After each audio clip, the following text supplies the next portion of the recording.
Утре 27 август со почеток во 8 часот во салата на мултикултурниот центар во Кочани, Советот на општина Кочани ќе одржи 62-та редовна седница.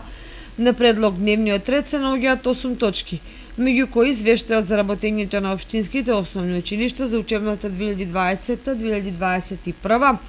годишната програма за работа на општинските основни училишта, барање согласно за формирање паралелки со помал број на ученици во општинските основни училишта, барање согласно за згрижување на поголем број деца, односно помал број на деца во воспитните групи во детската градинка Павлина Велјанова,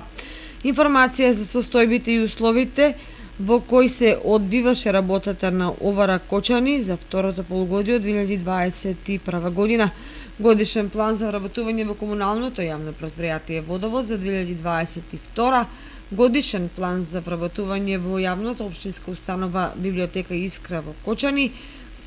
и предлог заклучок во врска со изградба на мала хидроцентрала на Мала река. Седницата на Советот ќе се одржи со почитување на актуелните мерки и препораки за заштита од COVID-19.